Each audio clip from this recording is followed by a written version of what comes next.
Hey there. So what you're hearing right now is probably Glenn Miller's In the Mood. This was my introduction to Glenn Miller over a year ago. Now, Glenn Miller is an amazing jazz musician and composer. He's had a pretty big influence on me as a musician and as a guitarist. Now, Glenn Miller did not play guitar, and In the Mood, I've never heard a guitar in the Glenn Miller versions, just in covers. But it is a good song, and the way I came about learning about Glenn Miller and this song was through my music theory course where we had to analyze it. And I still remember going over how in like what would be like the first verse after the intro, the chords after it, it's just a 1-4-1-5. I'm gonna snap and we're gonna have an acoustic guitar now. Now I'm gonna apologize right now for this bad quality. I'm sorry I have to record late at night through this piece of crap microphone. But here we are, we have this acoustic guitar here. And so I remember analyzing this chord progression. It took me a while because I was really bad at reading sheet music, but then I got to play it and then it made sense. So what it is a first inversion 1 chord, going to a root position 4, back to the first inversion of the 1, to the 5, back to the first inversion of the 1. So it kind of goes like.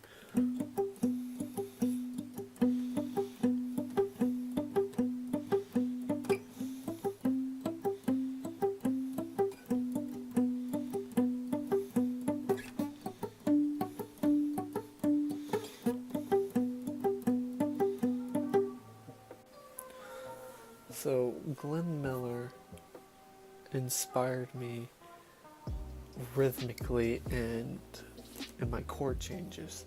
How, you may ask, was especially In the Mood when I realized you can write something that sounds very complex and very beautiful with only 3 chords. So I took that and ran with it, and most of the things I write are 3 to 5 chords long, depending on what it is. I usually don't go to 6 anymore, as I used to before I listened to Glenn, thinking the more complex, the better it is, which is not true. Now don't get me wrong, complex jazz like Miles Davis, complex shredding like Steve Vai, all these kind of things, old classical music is great music, but making complex music to make complex music is not good. It has to come original. You have to be sitting down and writing something. It has to flow out of you. Writing down just a bunch of random notes on sheet music and expecting it to sound good because it's all diatonic does not work. Now, Glenn was a master of writing songs and music. Everything from Chattanooga Choo Choo to Pennsylvania 65,000, Moonlight Serenade, and In the Mood were all great examples of great jazz compositions from his era. Now, Glenn Miller served in World War II, and so I thank him for his service, as I do all servicemen that I come across in the day. But what I thank him for most was helping me be more dedicated to music as a whole, and to realize and to be able to learn from his material and to analyze his work as a whole and to learn cool runs from his songs and cool chord progressions and awesome chords. One thing I found impeccable about Glenn Miller's work was the way he was able to use chromatic lines to sound melodic. For example, in the song In the Mood, as we were talking about earlier in this video, at the very beginning, he uses this line to go from, he's able to go to the 4 to the 1 by going chromatic to everything except for using the flat 2. And he goes just in a row, but he makes it melodic somehow. I don't understand that. It sounds great, and I keep trying to practice it so I can use chromaticism melodically. There's other really good melodic versions of chromatic movement. For example, the song by Led Zeppelin, Stairway to Heaven.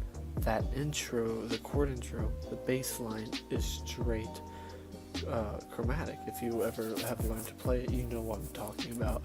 It just goes down a half step each time, and it's that being chromatic and melodic comes from this era of jazz that Glenn Miller helped inspire. Glenn Miller was a very big icon for his day and is very underrated nowadays. Now, why does a guy who plays blues and rock care anything about jazz? Well, it's because you should draw your influences from many other pools, not just from what you want to play. I love Stevie Ray Vaughan, there's no doubt about this. It's why I had bought a Strat over a Gretsch. I had an option between a Strat and a Gretsch. I was going to buy the Gretsch, and I heard Stevie Ray Vaughan, and then the Gretsch sold because I hesitated, so I was left with a Strat. But that Strat was well worth the money I gave for it.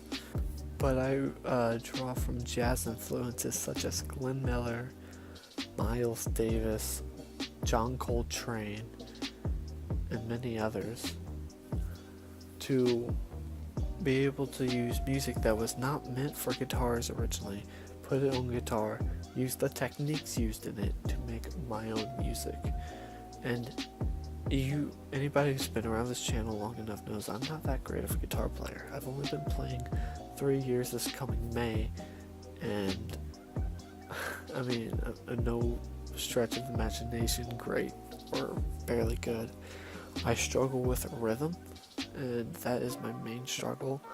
My best compliments by professional guys are how my tone is, how I'm able to fret things, and how I'm able to how my ear is trained to be able to hear something and play it back.